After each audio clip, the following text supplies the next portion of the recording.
Buenos días, tutor y compañeros. Bienvenidos al OBI. Mi nombre es Margarita Valentina Suescún Rojas.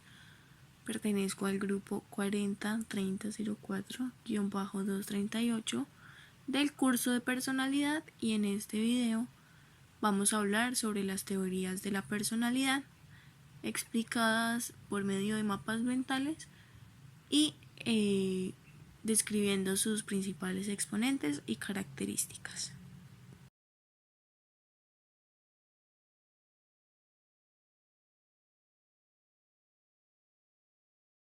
Dentro de la teoría psicoanalítica encontramos a Sigmund Freud como principal exponente, el cual nos dice que la conducta de una persona es el resultado de fuerzas psicológicas que operan dentro del individuo y por lo general fuera de la conducta.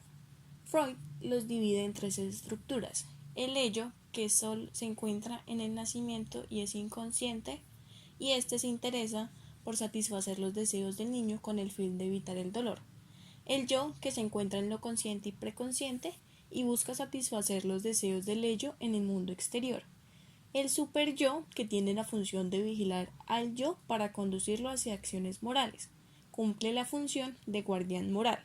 Según Freud, la personalidad se desarrolla en la medida que una persona logra satisfacer los deseos sexuales durante su vida, y lo divide en 4 etapas psicosexuales. La oral, que va del nacimiento a los 18 meses, que es donde obtiene placer tras succionar el pecho de la madre y posteriormente masticar los alimentos. La etapa anal, que va de los 18 a los 3 años, y el placer está concentrado en el ano y lo experimenta a partir de la expulsión y retención de heces.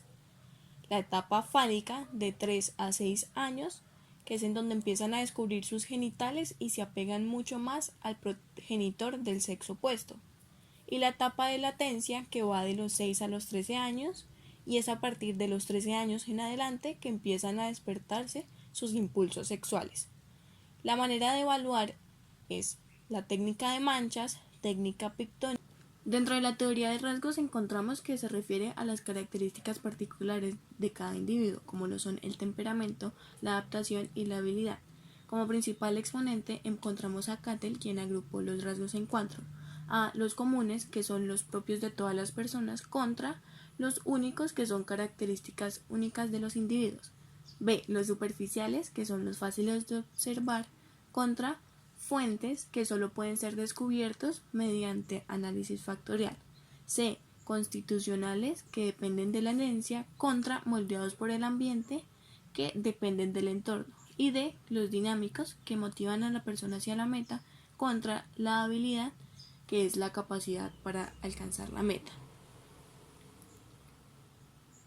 Otro de los principales exponentes fue Eysenck, que describe la personalidad como una jerarquía de respuestas específicas y habituales. Este logró dar explicación a las dimensiones de la personalidad: extroversión versus introversión, que es la que determina que una persona sea sociable y varía entre los individuos; y emocionalidad versus estabilidad, que es la capacidad de adaptación al ambiente y estabilidad de la conducta con el tiempo. Dentro de los instrumentos de medición encontramos el 16PF, que fue desarrollado por Cattell, el MMPI, que evalúa las características de la personalidad pero resalta las anormalidades de la misma, y el EPI, que tiene 2 factores: extroversión versus introversión y neuroticismo versus control.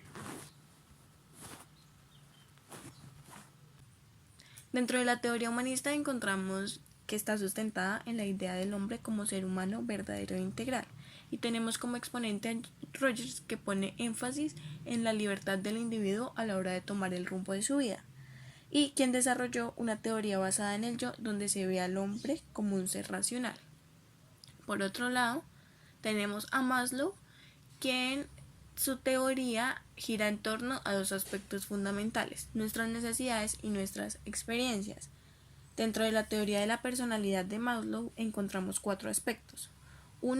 El primero, que cada uno nace con una naturaleza interna de base biológica que es hereditaria, neutral y personal. El segundo, que la naturaleza interna de cada persona es en parte particular y en parte común a la especie. Y 3, que es posible estudiar científicamente esta naturaleza y descubrir cómo es. Y el último, el cuarto, es que la naturaleza humana es buena por sí misma y que las reacciones violentas no forman parte de la naturaleza humana, sino que son reacciones debidas a la frustración. Maslow también desarrolló la pirámide de las necesidades humanas, en donde en las primeras figuras se encuentran las primarias y en la parte más alta las segundas. De abajo hacia arriba las necesidades son fisiológicas, de seguridad, de afiliación, de reconocimiento y de autorrealización. La teoría cognitiva plantea que la conducta está guiada por la manera en cómo se piensa y actúa frente a una situación. Bandura plantea que la personalidad es la interacción entre cognición, aprendizaje, ambiente y que juegan un papel importante las expectativas internas del individuo. Se dice que las personas que alcanzan grandes niveles de desempeño interno desarrollan una actitud llamada autoeficacia. Bandura considera a los humanos como complejos únicos y activos, destacando el pensamiento y la autorregulación.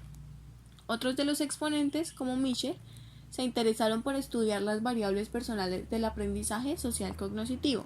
Kelly, quien planteó como concepto estructural de la personalidad como una manera de construir o interpretar el mundo, y Rother, quien presentó una escala para evaluar las expectativas generalizadas del individuo sobre el control interno o externo del reforzamiento.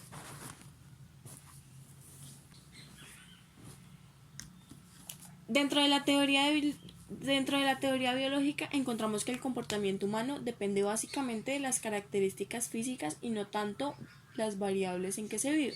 Kretschmer, uno de los principales exponentes, se interesó por los problemas de constitución física, los mecanismos vegetativos y endocrinales que lo determinan, y teorizó que estos mantenían relación con la formación del temperamento. Dentro de la tipología constitucional encontramos 4 tipos. El primero, el leptosómico, que son personas con brazos largos, cuello alto y mentón hundido, y por ende son tímidos, hipersensibles y excéntricos.